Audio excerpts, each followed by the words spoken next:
Hey YouTube, it's Saurabh. Welcome to my new channel where I'll be presenting you with all the updates and information about my new car, which I just picked up and is already gone so dirty. So that's the luxury of having a black car.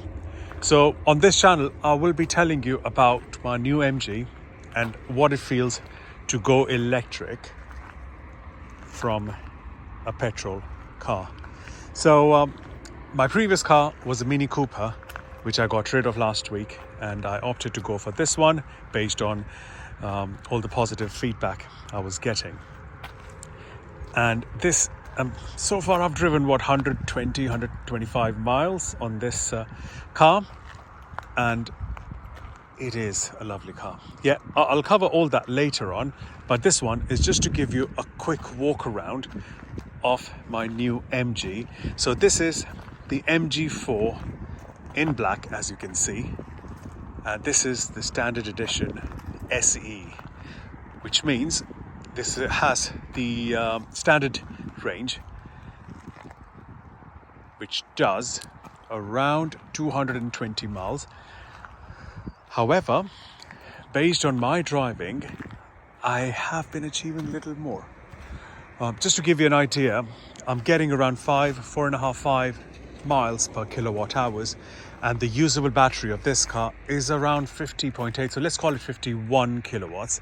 So if you times it by 5, I'm getting around 250 miles, and MG is claiming you should get 217, but majority of the reviewers are saying that you should be getting around 180, 190 around your real world driving, so which is mixture of A, B and M roads. So so this is the latest 2022 MG4 SE SR, which is the standard range. So I'll start with the boot this time. So no electronic boot, but if you can see, the space is good enough for a small family. And my dealer was nice enough to give me a Type 2 cable and the 3-point granny charger as well. So I'm in the middle of sorting the home charger for me. So currently I'm on Octopus variable tariff. The plan is to go on intelligent, which is why I will be picking the Omi Home Pro, if that's how you pronounce it. Within the boot, there's nothing much you can see. There's a boot light, and apart from that, no hooks. There's a hook here, no hook there, parcel shelf here. There is no variable floor on this one. That is something which you get on the long range one. Sorry, when I say long range, the trophy one. Right, so I'm going to shut this. There's a nice boot spoiler here, if you can see. You get little lights. They look really good at night. And because this is the SC, so you do not get the bar, the light bar, which goes all the way here, which is okay. It looks nice on trophy. And what else you get on trophy is the spoiler, which goes around here. Twin spoiler, which looks really cool. Yeah, and this is another thing which they're going on about, which is 7-year warranty, which is really good. So this is October 2022, or rather November 2022, and I paid 25,995 for the base model plus the paint, so 26,400-ish. I'm going to show you the car from inside. Pardon the mess, because this is black and these things will get dirty, and I decided to pick this car up on the wettest day of the year. Right, so this is what it looks from inside.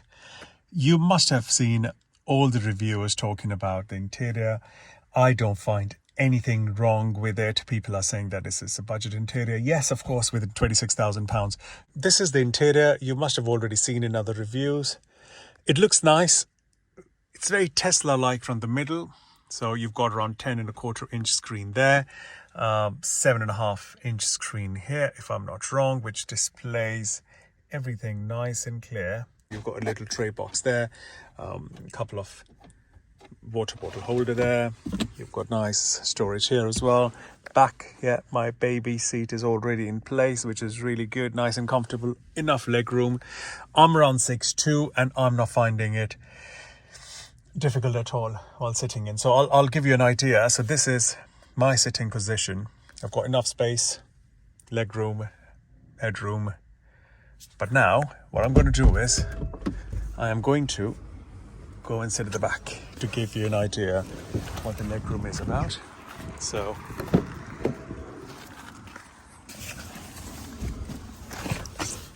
I'm 6'1", 6'2", as I said. Look at that. Look at my knee area space. Enough space I have.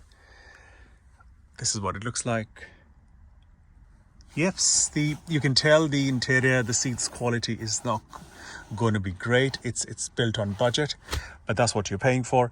But apart from that, the performance is adequate. I'm going to get out and I'm going to show you once again the data I was talking about. Since this is a very new car, I'm new to EV, I'm finding it so different going from petrol car to an electric car. But if you see, this is what I just got. So I just drove 10 miles and I'm getting 5.5 miles per kilowatt hour. So just over 250 miles. So 275 to be precise, if my math's correct. But any day you would definitely get more than 200 miles on it. Temperature outside is 10 degrees, so it's not warm, but at the same time, it's not freezing cold. So yeah, this was my first impression of my MG4 SE SR in black. So far, very good. There's the glove compartment. It's got all the user manuals and all that stuff in there. These are your air vents. Side pockets are good enough storage, as I said. One thing, the passenger seat does not have height adjustment, so beware if that's something that you'd need. But on the passenger side, on the driver's side, you have 6-way seat adjustment, so which is front and back, height adjustment, and your back adjustment anyway. No lumbar support, nothing of those fancy things. The rear view mirrors do not fold automatically. That is something that you only get in the trophy version, not even in long range. Another thing which you get in long range, which you do not get in standard range, is the variable air vents. So, you know, the vents outside, just under your number plate, they open and close depending on the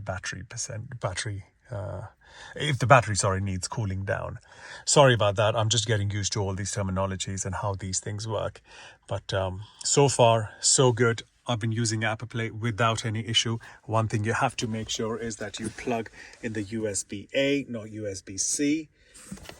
Well, that'll give you an idea. It's a screen mirror Apple Play there. And just use the data cable which came with your phone, not like Amazon or eBay stuff. It is going to disconnect now and then. No point using that. So not car's fault.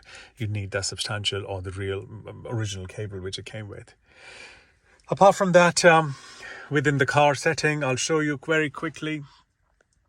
You've got driving scenes. Sorry for the fingerprints. It is going to happen on these cars. Touchscreen, it's going to get messy. Within driving modes, you've got snow, eco, normal, sport, custom, energy recovery, low, medium, high, adaptive. High is the one which I'm sitting at the moment. It does not stop your car completely, but it's nerve-wracking. So when you pick your car up, you leave your throttle going from petrol car and suddenly you see that your car, is slowing down. So you've got to get used to it. I would say start with medium the moment you pick your car up, or even low. That'll give you a bit of a conventional car driving experience. Energy saving mode is on. I have no idea what it does. Maybe it just tones down your heating. Talking about heating, there is no heat pump in there, so the whole impact comes on your battery range. The good part is that it's very instant. So the moment you press heat, you turn your heating on, your range goes down by around 5 or 10 miles, depending on percentage of your battery and outside temperature. And it comes back straight up the moment you turn the heater on. So not a major impact, but that is one thing to note. Within MG Pilot, there are a lot of features in there you can go through, but first thing I had to turn off was the lane assist. With lane assist, where have you gone? Okay, here we are, lane assist. Horrible, horrible. Or probably I'm coming from a very conventional, not a very high-tech car, as I said, Mini Cooper, mind of its own. But with the lane assist, it is quite aggressive, which I found, and I've seen that on reviews as well. It will force you to stay in lane, and literally at one point you'll think that your steering is completely locked and you're going to die. Surprisingly, no drama there, you can turn it off. Another bug, or I would say a glitch or quirk of this car, is that it does not remember your previous settings on driving or on your lane assist or your safety or pilot mechanism. That is one thing I'm sure that MG is going to come back with, some tweaks or fixes. But I'm going to cover all that in detail once I've spent more time with it. With inconvenience, you get all these star buttons. You can you can align to certain functions. So far what I've done is the left one controls my CarPlay and the right one controls my AC function. For some reason, Trophy, you get a few more functionalities to do, but we are where we are. But if you have any questions in the meantime, far away, I will try and cover that, and I will speak to you soon. Bye.